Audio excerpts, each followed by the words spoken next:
Jake, maybe I'll stay with you. Did you leverage any sort of groups or resources to help you prepare? Yeah, I'm sure you're familiar with AIA Central Valley and the Black Spectacles course that we've been, I guess, facilitating for a couple years now. So I was part of the first generation of that group where we met on Saturdays, watched the videos, and just had basically just Q&A after each video. Some of them were pretty self-explanatory, so we didn't talk too much, but that was our Saturdays, and then sometimes we'd meet up in groups throughout the week just to go through flashcards or, go through questions that we had. How about you, Debbie? I had a similar AIA-sponsored group that used Black Spectacles, and they would meet and have presenters go over the different topics. I wasn't able to make it to all of the meetings because of things with kids.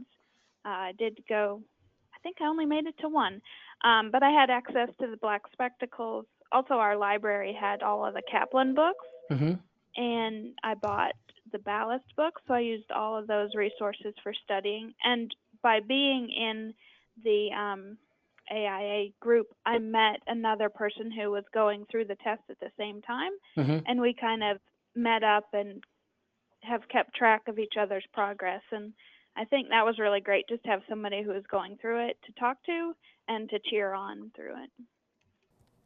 Awesome. Jonathan, how about yourself?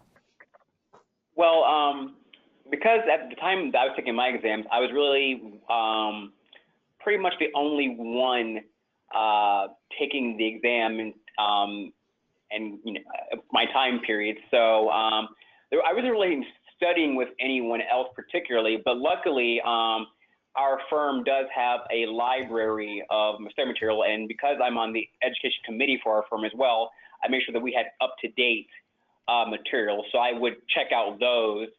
Also, I would go online and utilize the Black Spectacles mock exam videos and things of that nature as well. Pretty much a lot of blogs and any other kind of published notes that people could give in terms of strategy and ways of looking at the material. So I pretty much just kind of picking out things from everywhere, and also too utilizing NCARB's